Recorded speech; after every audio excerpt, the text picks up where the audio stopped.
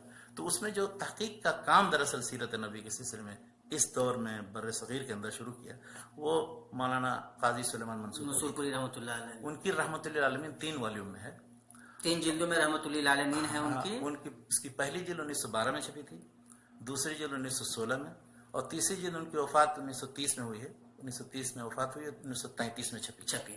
اور ایک مطلب حسن اتفاق دیکھیے، علامہ سید سلیمان ندوی نے اس کتاب پر مقدمہ لکھا تیسری جلد کا. کیا بات ہے ماشاءاللہ. اور سیرت نبی کو بھی پورا انہوں نے کیا ماشاءاللہ. انہوں نے لکھا ہے کہ ہم نے مجموع البحرین بنا دیا، اس لیے کہ انہوں نے سیرت نبی علامہ شبلی نعمانی جس کا ابھی میں ذکر کرنے والا ہوں اس کو بھی مکمل کیا. اور اسی بات تو یہ اپنے سعادت محسوس کرتے تھے. کس طرح دیکھیے ان لوگوں کے درمیان آپس میں الفت اور محبت اور ایک دوسرے کے تعاون کا جذبہ تھا، جو افسوس کہ ہم مسلمان سیرت کی کتابیں پڑھتے اور لکھتے ہیں اور ایک دوسرے سے دشمنی اور عداوت رکھتے ہیں. تو یہ علامہ قاضی سلیمان منصور پوری کی خصوصیت یہ، اولا تو وہ جج تھے، انگریزی ماخذ پر پوری نظر تھی، بالکل سارے عربی ماخذ پر پوری نظر تھی. اردو زبان کے اندر سب سے پہلے کتب حدیث خصوصاً صحیحین سے استفادہ اور ان کی روایات کی ترجیح اور ان کی بنیاد پر سیرت کے واقعات میں جو اختلافات ہیں ان کو ترجیح کرنے کا سلسلہ سب سے پہلے انہوں نے شروع کیا. ماشاءاللہ. قاضی سلیمان منصوری رحمۃ اللہ علیہ نے. اچھا، اسی زمانے میں اسی دور میں علامہ شبلی نعمانی تھے. شبلی نعمانی بہت بڑے عالم اور بہت بڑے مفکر، بڑے فاضل، بڑے سیرت نگار، سوانح نگار، انہوں نے شاعر، سب لوگوں پر مختلف مشاہیر اسلام پر لکھا. تو انہوں نے آخر زندگی میں سوچا کہ رسول اللہ صلی اللہ علیہ وسلم پر لکھیں گے. چنانچہ انہوں نے عزم کیا اور اس کے لیے مسالہ جمع کیا اور سارا انہوں نے اکٹھا کیا، سفر بھی کیا اس کے لیے، اور ایک عظیم کتاب تیار کرنے کی کوشش کی. انہوں نے چونکہ اپنے کتاب کے مقدمے میں ان سارے ماخذ مصادر کا ذکر بھی کیا ہے جو قلمی شکل میں مطبوعہ شکل میں ان پر دستیاب ہیں. پھر مستشرقین نے جو زہر گھولا تھا مختلف کتابوں کے اندر، تو ان سے واقف ہونے کے لیے، اگرچہ وہ انگریزی نہیں جانتے تھے لیکن اپنے جو دوست ساتھی شاگرد تھے ان کے ذریعے ترجمہ کرا کر کے، تو ان کا ارادہ یہ تھا کہ ان سارے اعتراضات کا جواب بھی ہو جائے. اور پھر سیرت کا خاکہ انہوں نے یہ بنایا جیسے زاد المعاد میں ہے کہ صرف واقعاتی سیرت نہیں ہو کہ وہ سب پیدا ہوا اور یہ لڑائی ہوئی اور وہ وفات ہو گئی، نہیں، بلکہ رسول اللہ صلی اللہ علیہ وسلم کی تعلیمات. اس لیے کہ سیرت کے بہانے آپ سارے لوگوں کو کچھ بھی پڑھا دیجئے وہ سب قبول کر لیں. آپ ان کو فقہ کی کوئی کتاب دیں، عقیدے کی کوئی کتاب دیں اور دوسرے کسی مسئلے سے متعلق کوئی کتاب دیں تو نہیں پڑھیں گے، سیرت کے تعلق سے سب پڑھ لیں. چنانچہ وہ دائرۃ المعارف السیرہ نبویہ ہے، دائرۃ المعارف الاسلامیہ بھی ہے، دائرۃ المعارف السیرہ نبویہ وہ ہے، دائرۃ المعارف. تو شیخ بھائی کہ کیا زاد المعاد کا کوئی اثر قبول کیا ہے؟ زاد المعاد سے بہت استفادہ کیا ہے انہوں نے اور اس کو ذکر بھی کیا انہوں نے. یہ الگ بات ہے کہ مطلب اپنے انداز میں دیکھیے سیرت کا جو حصہ ہے اس میں وہ 2 جلدیں ہیں شروع کی. تو وہ علامہ شبلی نعمانی لکھ چکے تھے، لیکن مسودے کی شکل میں تھی، اس کو انہوں نے مکمل کیا علامہ سید صلاح الدین نے. بالکل. اور ایسا استاد ہونا چاہیے اور ایسا شاگرد ہونا چاہیے. کہ جو ذرا بھی تھوڑا تصرف کیا ہے یا اضافہ کیا ہے یا کچھ کیا ہے تو بین القوسین رکھا ہے، حوالہ دیا. اختلاف بھی کیا ہے تو اختلاف کا اظہار ادب کے ساتھ کیا. ماشاء اللہ. تو ایک تو خدمت کی، اس کے بعد اس کو اسی خاکے کے مطابق پورا انہوں نے عقائد کا حصہ، پھر عبادات کا حصہ، پھر معاملات کا حصہ، پھر اخلاقیات کا حصہ، پھر سیاست کا حصہ، وہ پورا 7 جلدوں میں چھپی ہوئی ہے. تو یہ علامہ سید صلاح الدین مکمل ہے، اور یہ بے نظیر کتاب ہے. اور جیسی کتاب میں کہہ رہا ہوں کہ مطلب عربی میں بھی موجودہ دور میں نہیں لکھی گئی. سیرت النبی جیسی کتاب شیخ مانتے ہیں کہ عربی میں بھی موجودہ دور میں نہیں لکھی گئی. جو لوگ سیرت سے انسلاک رکھتے ہیں، شغف رکھتے ہیں، ان کو خاص طور سے مفصل اگر سیرت پڑھنی ہے تو سیرت النبی رحمۃ اللہ عالمین کے بعد ضرور پڑھنا چاہیے. بالکل بالکل. جی سر. تو یہ کتاب اپنے نوعیت کی منفرد کتاب ہے، بلکہ ابھی ادھر ترجمہ بھی ہو چکا ہے سر. مصر کے اندر عربی میں ترجمہ ہو گیا اس کی اہمیت کے پیش نظر. الحمدللہ. اور یہ کتاب مطلب ہر گھر میں رحمۃ اللہ اور سیرت النبی رہنا چاہیے انشاءاللہ، اور اس سے ہمیشہ تعلق رکھنا چاہیے اور پڑھنا چاہیے تاکہ پھر یہ سلسلہ سیرت کا آگے کہاں تک بڑھاتے ہیں شیخ. اس کے بعد وہ جو اصح السیر کا میں نے ذکر کیا تھا، وہ دراصل ایک طرح سے سمجھیے کہ شبلی نے تھوڑا جو روش اختیار کی تھی اقلیت پسندی کی، تو اس کے توڑ کے لیے وہ بھی حنفی عالم تھے، لیکن انہوں نے ان کے روش کو پسند نہیں کیا تھا. اس لیے انہوں نے اصح السیر کے مقدمے میں کچھ لکھا بھی ہے کہ علامہ شبلی نے بعض چیزوں کا انکار کر دیا یا انہوں نے تعویل کی، تو اس کی بنیاد پر انہوں نے وہ کتاب اصح السیر لی. تو اصح السیر بہت اچھی کتاب ہے جس کا ذکر ہم متوسط کتابوں میں کر چکے ہیں ماشاءاللہ. اس کے بعد جو مفصل سیرت کی کتابیں ہیں اور بڑی کتابیں بہت سی لکھی گئی ہیں، ان میں سے 3-4 کا میں ذکر کرتا ہوں. جی بالکل. اور بہت ضروری نہیں ہے کہ سب کا ذکر کیا، اس لیے مفصل کتابیں عام طور پر کسی 1 2 3 رکھی جاتی ہیں یا پڑھی جاتی ہیں. جی جی بالکل. ان میں مولانا ابوالکلام آزاد کے سیرت سے متعلق بہت سے جو مضامین منتشر تھے. تو غلام جی شیخ مولانا غلام رسول مہر صاحب جی شیخ، تو انہوں نے ان سارے مضامین کو ایک خاص ترتیب سے جمع کر کے رسول رحمت کے نام سے تیار کر دیا ہے. اور وہ کتاب اور اس کے علاوہ پھر جو یعنی ترجمان القرآن کے اندر جو جگہ جگہ مختلف غزوات اور مختلف تعلیمات کے پہلو سے سیرت پر لکھا ہے، مولانا ابوالکلام آزاد نے اپنے مخصوص اصولوں میں لکھا ہے. وہ ان کی اپنی تالیف تو نہیں ہے، لیکن سب تحریر انہی کی ہے، غلام رسول مہر نے مرتب کر دیا. پھر مولانا مودودی بھی تفہیم القرآن کے بعد چاہتے تھے کہ سیرت پر ایک کتاب لکھیں، تو نعیم صدیقی اور دوسرے لوگوں نے یہ کہا کہ ایسا ہے کہ ہم آپ تحریروں سے ساری کتابوں سے سیرت کی چیزیں جمع کرتے ہیں. تو سیرت سرور عالم کے نام سے الحمدللہ 3 جلدوں میں مولانا مودودی کی ساری تحریروں سے سیرت کی چیزیں، اس میں سے جلد اول مولانا مودودی کی نظر سے گزری بھی تھی، انہوں نے اسے دیکھ لیا تھا، اس میں کچھ اضافہ بھی کر دیا تھا. تو یہ دونوں، اس میں بہت سی دوسری تفصیلات ہیں اور ان کے اپنے نقطہ نظر کے مطابق ان چیزوں کی توجیہ ہے، اور سیرت کے ان واقعات سے متعلق جو اثرات ہوئے یا اس کے جو نتائج پیدا ہوئے ان سے متعلق جو گفتگو ہے وہ نئے انداز کی ہے جو آپ عام سیرت کی کتابوں میں نہیں پائیں گے، ان سے استفادہ کیا جا سکتا ہے انشاءاللہ. اور اس کے علاوہ پھر سیرت المصطفیٰ ہے مولانا محمد ادریس کاندھلوی کی، اور دوسرے بہت سے علماء کی سیرت کی کتابیں ہیں. میں جو شخص بڑی موٹی کتابیں پڑھنا چاہتا ہے تو ان کتابوں کو پڑھنے کے بعد وہ پڑھ سکتا ہے. ڈاکٹر حمید اللہ صاحب کی جو کتابیں ہیں شیخ اس سلسلے میں وہ ان کا ذکر رہ گیا.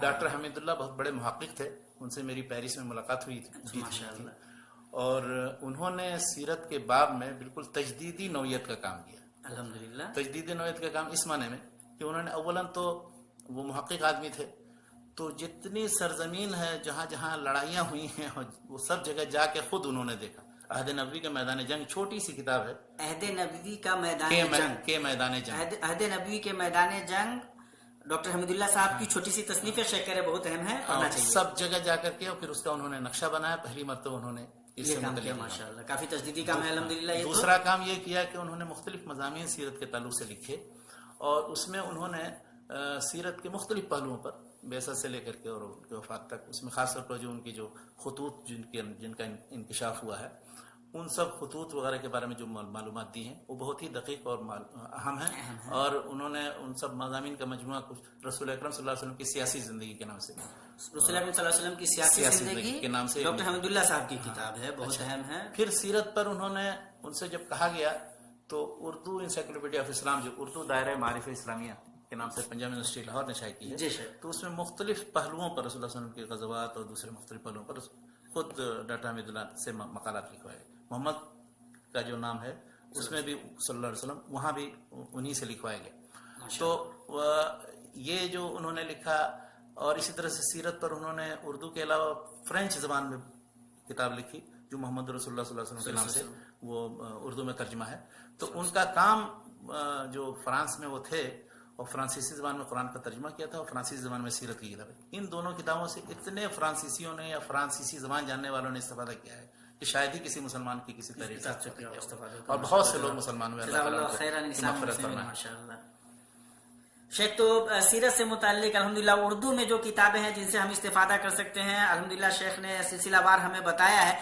شیخ ہم تو چاہ رہے تھے کہ تاریخ سے متعلق بھی گفتگو ہو جائے, لیکن الحمدللہ اتنی مہذب اور اتنی کارگر نفع بخش الحمدللہ گفتگو چل رہی ہے, اور ہمارے جو احباب ہمیں سن رہے ہیں دیکھ رہے ہیں ماشاءاللہ ان کی بھی دلچسپی سامنے ہے. ان میں چند کے سوالات بھی ہیں اور وقت بھی اب چونکہ کم ہے. انشاءاللہ ہم پھر کبھی شیخ کے ساتھ تاریخ کے حوالے سے کبھی بیٹھیں گے انشاءاللہ. پھر اس کے بعد کبھی ہم حدیث نبی صلی اللہ علیہ وسلم کو لے کر کے بیٹھیں گے. میری خوش نصیبی یہ ہے کہ میں شیخ کے پڑوس میں رہتا ہوں تو انشاءاللہ اور شیخ کی محبتیں بھی حاصل ہیں, تو مجھے اللہ کی ذات سے امید ہے کہ میں شیخ کو تیار کر ہی لوں گا انشاءاللہ. آئندہ بھی گفتگو جاری رہے گی. شیخ ایک سوال, مولانا صفات عالم تیمی صاحب ہیں, آپ کویت میں ہوتے ہیں, ابھی ہمیں وہ آن لائن سن رہے ہیں دیکھ رہے ہیں. وہ یہ کہہ رہے ہیں کہ جو مستند سیرت کی کتابیں لکھی گئی ہیں کیا ان کے اندر بھی ضعیف روایتیں آ گئی ہیں, اور کس حد تک سیرت کو ضعیف روایتوں سے الگ کیا جا سکتا ہے؟ اس سلسلے میں وہ کچھ جاننا چاہ رہے ہیں. دیکھیے جو مستند سیرت کی کتابیں یعنی جو مآخذ و مصادر ہیں ان میں بہت سے ضعیف بھری ہوئی ہیں. تو محققین کا کام یہ ہے کہ چھان بین کریں. بالکل, اس لیے کہ انہوں نے سب جمع کر دیا تھا, دعویٰ نہیں کیا تھا کہ ہم صرف صحیح جمع کر رہے ہیں.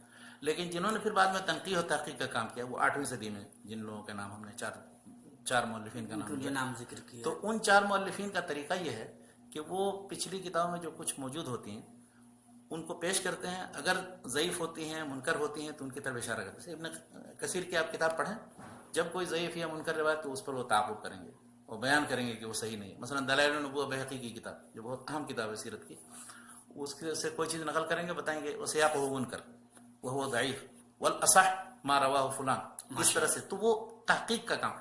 صحیح کتاب ہونے کا مطلب یہ نہیں ہے کہ اس میں کسی ضعیف کتاب حدیث کی طرف یا روایت کی طرف اشارہ نہ ہو. مثلا یعنی صحیحین میں خود امام مسلم نے بعض ایسے اسانید یا بعض ایسے ٹکڑوں کی طرف اشارہ کیا ہے کہ جو معلول ہیں, یعنی جن کے اندر علت پائی جاتی ہے. اصل حدیث ثابت ہے لیکن فلاں نے اس طرح سے جو روایت کیا ہے تو وہ سند معلول ہے یا متن معلول, لیکن اس سے اصل حدیث پر نہیں اثر پڑتا ہے. امام بخاری رحمۃ اللہ علیہ نے جو حدیثیں اس میں بھی خاص ترتیب و خاص انتخاب, یعنی وہ بہت ہی گہری باتیں ہیں, وہ علم حدیث کے تعلق سے میں بیان کروں گا. تو بڑے بڑے محدثین اور نقاد رجال پر کو پیش کیا انہوں نے, تو ان میں سے بعض لوگوں نے کچھ اپنی رائے بھی دی ہے. تو ایسا نہیں ہے کہ کوئی صحیح کا دعویٰ کرے تو اس میں کوئی ضعیف آ نہیں سکتی, لیکن ضعیف اس انداز میں آئے جیسے امام ترمذی امام ابو داؤد وغیرہ کوئی روایت لاتے ہیں وہ اصح ما ورد فی الباب ہوتی ہے, لیکن اس پر کلام کرتے ہیں, وہ بیان کرتے ہیں سب سے بہترین سند کے ساتھ یہی ہے, لیکن یہ سند بھی ضعیف ہے, اس میں فلاں راوی. تو ایسا کوئی دعویٰ نہیں کیا جا سکتا کہ کوئی کتاب بالکل ہی اب اللہ یا صحیح اللہ کتاب ہو. قرآن مجید صحیح ہے, دوسری بالکل ہی 100% صحیح, اس میں کسی طرح کی غلطی نہیں. ابھی بھی دیکھیے بہت سی حدیث کی کتابوں کے اندر بھی غلطیاں معلوم ہوتی رہتی ہیں, سند میں غلطیاں ہیں, متن میں غلطیاں ہیں. یہ بشری جو کوششیں ہیں وہ غلطیوں سے پاک نہیں ہے. سیرت سے متعلق جو کتابیں ہیں شیخ بتا رہے تھے وہ بہت اہم کتابیں ہیں, اور انشاءاللہ ہمارے احباب سلسلہ وار مطالعہ کر کے سیرت سے متعلق اپنی معلومات میں انشاءاللہ بہت زیادہ اضافہ کر سکتے ہیں. شیخ عام طور سے جب سیرت کی بات آ ہی رہی, ہمارے بہت سارے وہ احباب ہیں الحمدللہ جو ہمیں سن رہے ہیں اور جن کا بیک گراؤنڈ عربک نہیں ہے, اردو نہیں ہے, اور ان کے لیے مسئلہ ہوتا ہے.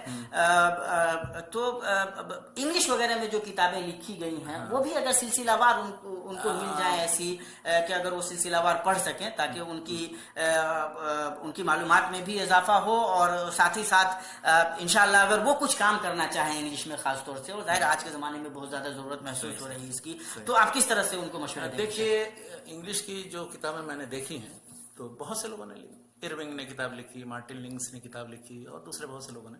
تو جو کتابیں مجھے پسند آئیں یعنی کہ واقعی وہ پڑھنا چاہیے اور پڑھنے کے لائق ہیں, تو ان میں مارٹن لنگس کی کتاب جو ہے, مارٹن لنگس کی کتاب, وہ کتاب محمد صلی اللہ علیہ وسلم یا ایسے بایوگرافی کے نام سے اس کتاب کا نام, اس کا اردو ترجمہ بھی ہو چکا ہے, عربی ترجمہ بھی ہو چکا ہے. وہ ایک لائبریری میں, برٹش لائبریری کے اندر 30 سال تک وہ مخطوطات کے شعبے کے محافظ تھے, اور عربی انہوں نے سیکھی تھی وغیرہ. اصل سورسز سے یعنی رسول اللہ صلی اللہ علیہ وسلم کی سیرت اصل سورسز اور ماخذ سے انہوں نے لکھا ہے، ابن اسحاق، واقدی، ان سب کا حوالہ دیتے ہیں. لیکن یہ ہے کہ جیسا پتا ہے کہ ان کے ہاں تحقیق کا وہ نقطہ نظر نہیں ہے جو ہم محدثین کے محدثین ہاں، اس لیے ان کے یہاں ممکن ہے بہت کچھ رتبے اب، لیکن ہے کہ ہر چیپٹر انہوں نے مختصر میں لکھا ہے اور بہت ہی مؤثر انداز. اچھا لکھا ہے. دوسری ایک کتاب ہے ایک خالد علوی صاحب جن کی کتاب انسان کامل کا میں نے ذکر کیا. جی بالکل. تو جب انہوں نے اردو میں لکھی تو بہت لوگوں نے مطالبہ کیا کہ آپ انگلش میں اس کو منتقل کریں. تو منتقل تو نہیں، پوری کتاب کا ترجمہ وہ نہیں ہے، لیکن مختصر انداز میں تقریباً 300 صفحے کی کتاب. اس کتاب کی تلخیص ہے. ہاں، اس کتاب کی تلخیص بہت ہی اچھے انداز میں پاکستان میں اسلام آباد میں چھپی ہے. خالد علوی یاد رکھیں مؤلف کو.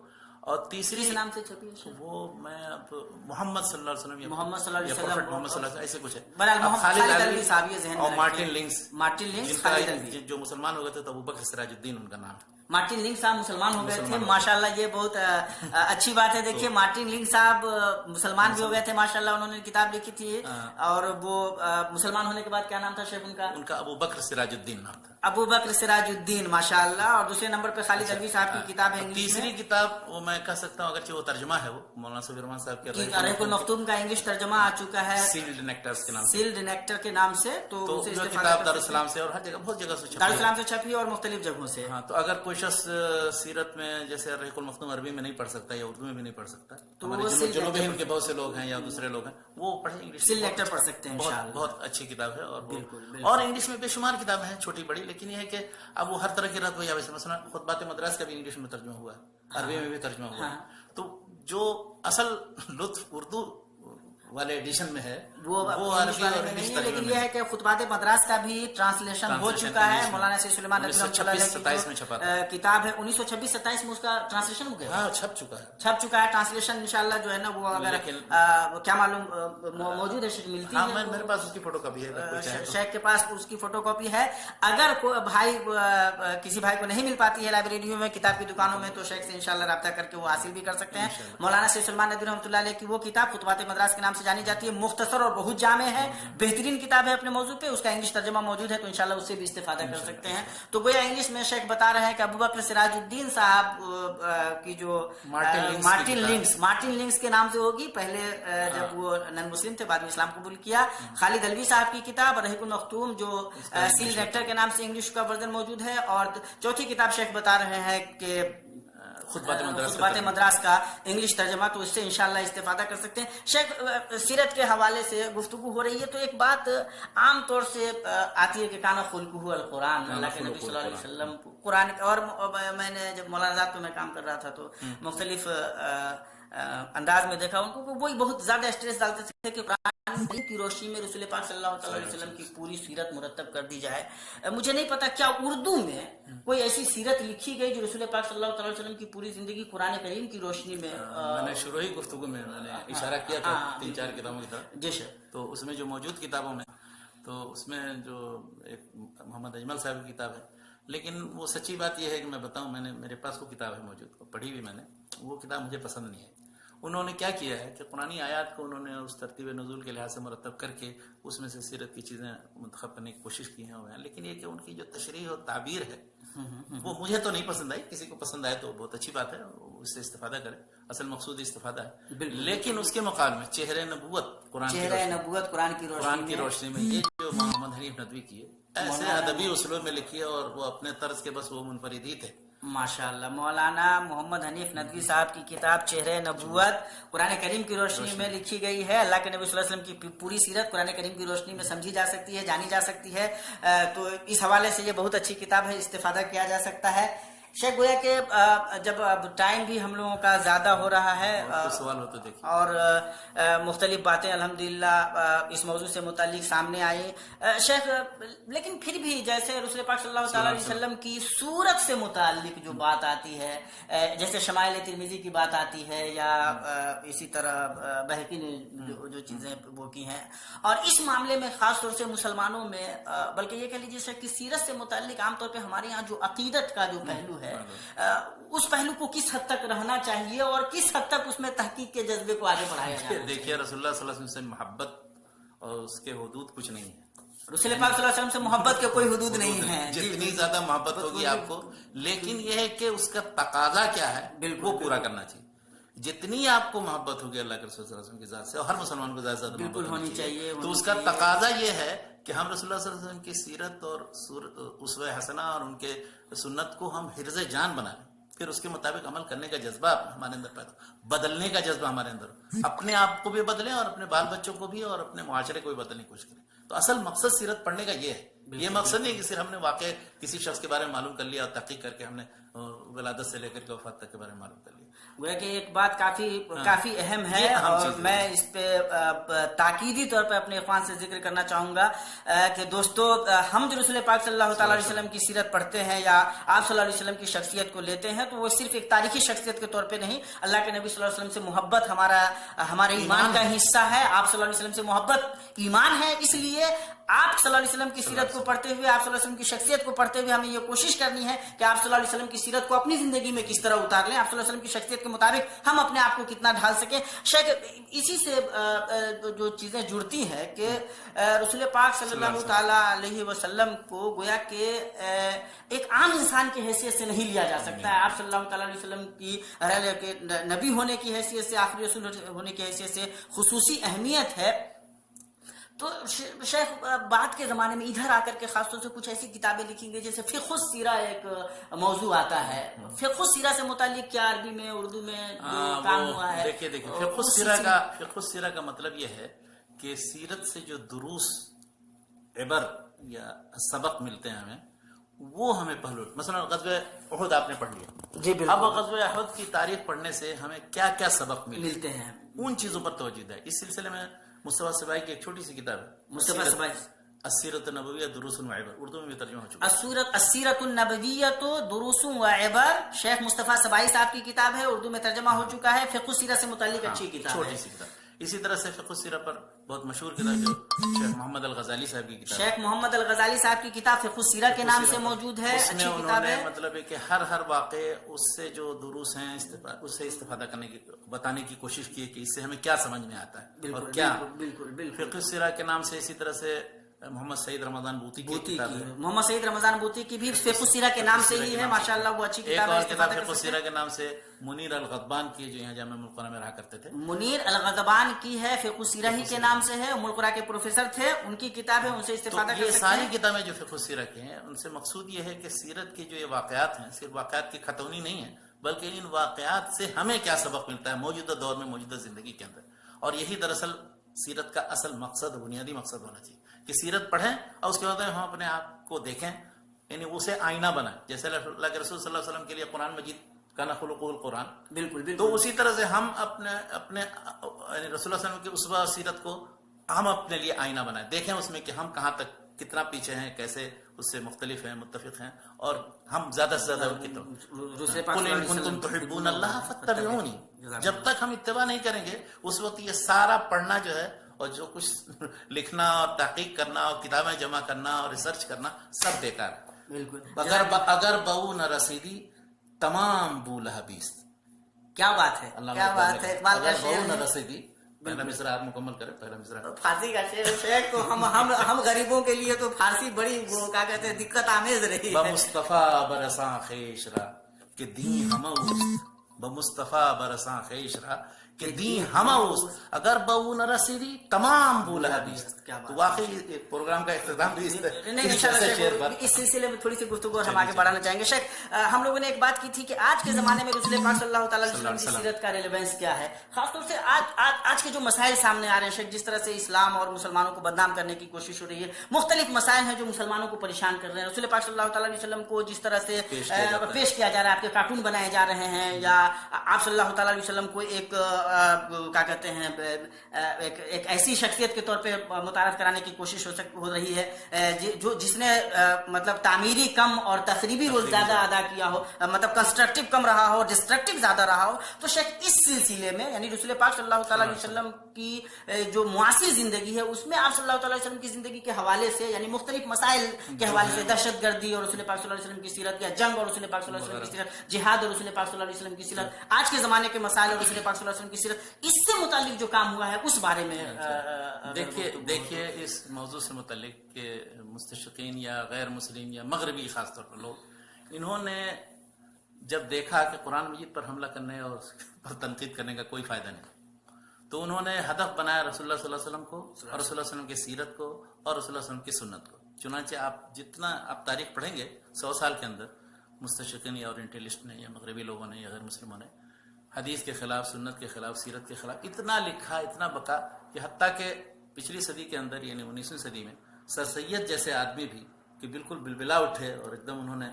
جب وہ ایک مستشرق نے لکھی ہے کتاب سیرت پر، ولیم موئر نے، بالکل ولیم موئر نے جب لکھی اور انگلش میں کتاب لکھی ہے، سر سید انگلش نہیں جانتے تھے لیکن اپنے دوستوں سے جب اس کا ترجمہ کرایا تو بالکل وہ غصہ ہو کر کے، پریشان ہو کر کے، وہ گئے ہوئے تھے برطانیہ اور وہاں سارا مواد جمع کیا، مترجمین کو کچھ ڈھونڈا، ان کے ذریعے اپنی چیزیں سب مرتب کی اور اس ایک ایک چیپٹر لکھواتے جاتے تھے اس کے جواب میں، اور بالکل ہی بیکار قسم کے اور محمل قسم کے اعتراضات اس میں تھے، حتیٰ کہ نسب نامے سے متعلق شک تھا اور دوسری چیزیں.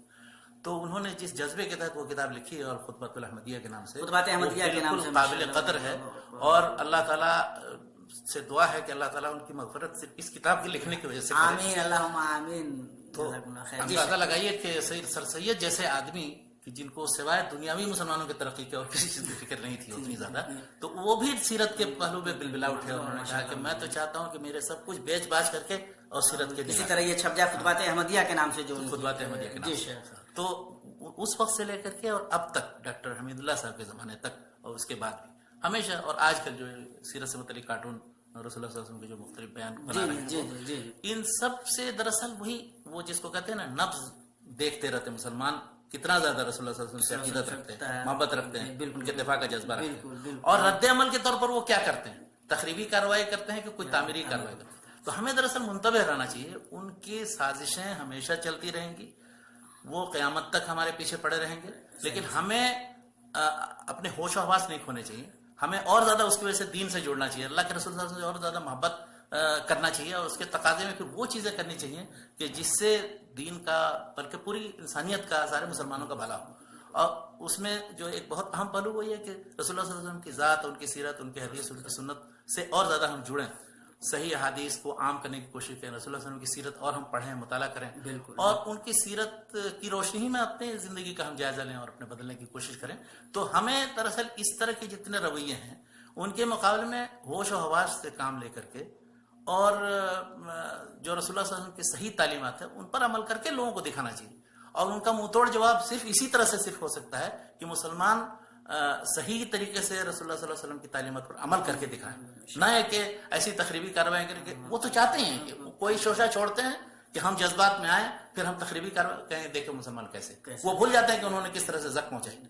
تو ہمیں بہرحال مطلب زمانے میں بہت زیادہ ہوش و حواس قائم رکھ کے کوئی بات کرنی چاہیے اور پھیلانی چاہیے. تو اس سلسلے کی کچھ کتابیں اس سلسلے کی کچھ کتابیں میری نظر میں نہیں ہے، میں نے چونکہ جو کتابیں دیکھی ہیں اور پڑھی ہیں ان کی طرف اور مطلب انہی کتابوں سے رسول پاک صلی اللہ تعالیٰ علیہ وسلم کی زندگی کا پورا نمونہ سامنے آتا ہے. اور ہم شیخ کے خاص طور سے شکر گزار ہیں، جتنی خوبصورت باتیں ہوئی ہیں ہم احباب سے خاص طور سے گزارش کریں گے انشاءاللہ.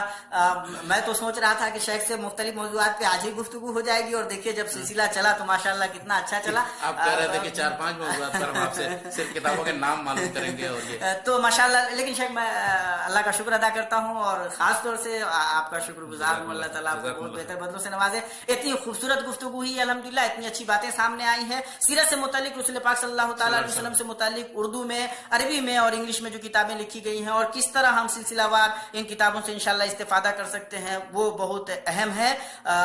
ہم احباب سے گزارش کریں گے کہ خود بھی استفادہ کریں، اپنے دوستوں کو بھی بتائیں، خاص طور سے مدارس کے طلبہ جو لوگ مطلب اس تعلیم سے جڑے ہوئے ہیں ان کو آپ بتائیں کہ وہ کس طرح انشاءاللہ پڑھ سکتے ہیں. اس کی کمی خاص طور سے محسوس کی جاتی ہے. جو اسکالرس ہیں وہ انشاءاللہ استفادہ کر سکتے ہیں. جو ماخذ بتلائے گئے ہیں جس طرف شیخ نے ہمارے اشارہ کیا ہے وہ بہت اہم ہے، ان کو ذہن میں رکھنا ہے. شیخ وہ جو اکرم ضیاء عمری صاحب کا جو کام تھا سیرت النبوی الصحیحہ کے نام سے، وہ کس حد تک مطلب جو ہے نا ایک دم ایگزیکٹ صحیح سیرت کو کس حد تک ریپرزینٹ کرتا ہے؟ یعنی انہوں نے پوری کوشش کی ہے کہ وہ سارے جتنے مقالات لکھے گئے تھے تحقیقی ایم فل و پی ایچ ڈی وغیرہ کے مقالات خود بھی تحقیق کر کے، تو اصل ماخذ سے انہوں نے سند کے ساتھ احادیث کی ہوں یا سیرت کی کتابوں سب سے نکالے تھے، اور ان کی کوشش لیکن یہ کہ بہت اختصار کو ملحوظ رکھا ہے. اس سے بڑے اہل علم ہی استفادہ کر سکتے ہیں. صحیح عام لوگ جو ہیں وہ تو اس پر سے سرسری طور پر سے گزر جائیں گے, واقعات کی تفصیلات آپ اس میں نہیں ملیں گی اور دوسری چیزیں نہیں ملیں گی. لیکن ایک پہلو پر میں توجہ دلانا چاہوں گا ابھی, وہ جو تصحیح و تضعیف کے تعلق سے. دیکھیے سیرت کے واقعات کی تحقیق یا تنقیح یا اس کی تصحیح بالکل محدثین کے جو اعلیٰ معیاری اصول ہے اس کے مطابق نہیں کی جا سکتی, مشکل ہے. امام احمد بن حنبل سے بہت مشہور مقولہ ہے, ثلاثۃ کتب لیس لها اصول, الملاحم والمغازی والتفسیر. کیا بات ہے. یعنی 3 طرح کے جو روایات ہیں یا مجموعہ روایات ہیں, کتابیں ہیں, ان میں وہ بالکل معیاری سند ڈھونڈنا, متصل ساری روایات ڈھونڈنا وہ بالکل بیجا ہے. اس لیے کہ ملاحم مثلا فتن, اشراط الساعہ, قیامت کے قریب جو کچھ واقعات ہونے والے ہیں اس میں صحیح روایتیں بہت تھوڑی ہیں. تفسیر سے متعلق مرفوع روایتیں بہت تھوڑی سی ہیں. اسی طرح سے مغازی اور سیرت سے متعلق متصل اور مسند روایتیں تھوڑی سی کم ہیں. تو اکثر جو ہے مراسیل ہیں, منقطعات ہیں اور دوسری چیزیں. تو میرا کہنا یہ ہے کہ اس میں 2 پہلو ہیں سیرت میں. ایک پہلو ایسا ہے کہ جس سے کسی طرح کا شرعی حکم جڑا ہوا ہے, بالکل واجب ہے, مندوب ہے, مباح ہے, اس طرح کی چیزیں, یہ ممنوع ہے. یہ تو جس میں بھی کوئی حکم شرعی جڑا ہوا ہے اس میں ہم محدثانہ طریقے سے پوری تحقیق کریں گے کہ یہ صحیح ہے نہیں صحیح ہے, اس لیے کہ اس سے وہ حکم مستمت ہو رہا ہے. بالکل. لیکن بہت سی چیزیں ایسی ہیں کہ جن کا جزیاتی تفصیل سے تعلق ہے. مثلا غزوہ بدر سب صحیح کتابوں میں مل جائے, لیکن اب غزوہ بدر مثلا گھوڑے کی کتنی تعداد تھی اور فلاں سواری کتنی تعداد تھی, پیسے کس کے پاس کتنے تھے, فلاں چیز, تو یہ جزیاتی تفاصیل یہ ہم واقعی سے بھی لے سکتے ہیں اور دوسرے لوگوں سے بھی لے سکتے ہیں جو دوسرے درجے کرواتے ہیں. تو اس چیز کو پیش نظر رکھنا چاہیے کہ اس طرح کی باتیں اگر کوئی شخص ذکر کرے, اور انہوں نے علامہ اکرم ضیاء عمری نے بھی اس پہلو پر توجہ دلائی ہے اپنے مقدمے میں ماشاءاللہ. ہاں بالکل اس میں.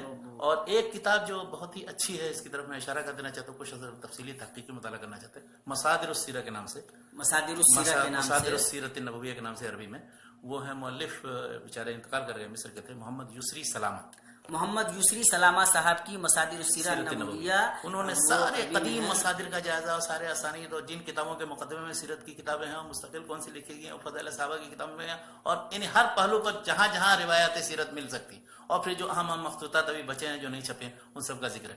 تو کہنا یہ ہے کہ سیرت میں بالکل ٹھیک صحیح بخاری والا معیار نہیں ہم قائم کر سکتے ہیں. بالکل کوشش تو ہمیں کرنی چاہیے کہ صرف صحیح ہے معلوم کریں, لیکن اس طرح کی چیزیں بھی تفصیل کے لیے, جزیات کے لیے لی جاتی ہیں اور اس کو لوگوں نے قبول کیا ہے, نقل کیا, بشرطے کہ اس سے کوئی حکم شرعی پر اثر نہ پڑتا ہو. جزاکم اللہ خیر و بارک اللہ فیکم. شیخ ہم آپ کے خصوصی طور پہ شکر گزار ہیں. شیخ الحمدللہ بہت ہی کارگر گفتگو ہوئی, اور میں خود محسوس کر رہا ہوں کہ الحمدللہ کتنا کچھ آج میں نے حاصل کر لیا ہے, کتنی کتابوں کی جانکاری ملی ہے.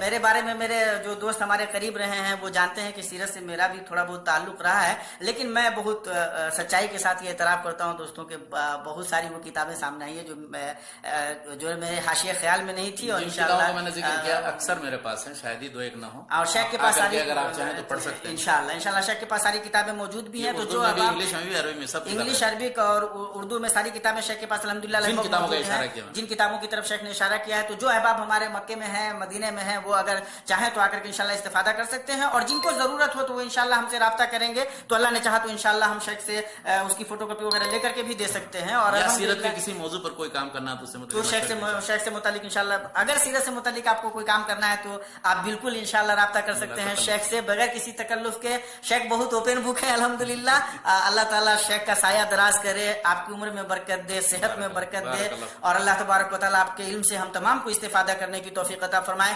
دوستو بہت خوبصورت الحمدللہ گفتگو ہی. مجھے خود یہ احساس ہے کہ الحمدللہ جتنی کارگر باتیں ہو گئی ہیں, اگر ہم طلبہ انشاءاللہ استفادے کی غرض سے نیت اچھی کر لیں اور انشاءاللہ اس ارادے سے پڑھیں, ان کتابوں کی طرف رجوع کریں, تو انشاءاللہ بہت کچھ حاصل کر سکتے ہیں. ہم آپ کو یقین دلاتے ہیں کہ انشاءاللہ شیخ کے ساتھ اور بھی مختلف مواقع سے ہم بیٹھیں گے. ابھی شیخ کے ساتھ تاریخ کے حوالے سے گفتگو باقی ہے, شیخ کے ساتھ حدیث کے موضوع پہ انشاءاللہ گفتگو باقی ہے, اور ادب پہ شیخ کی بہت اچھی نگاہ ہے. بلکہ یہ بہت ہی خوبصورت بات یہ ہے کہ دیکھیے ساری زندگی تحقیق اسلامیات کا کام کرتے رہے شیخ, اور اصلاً ادب کے آدمی ہیں. تو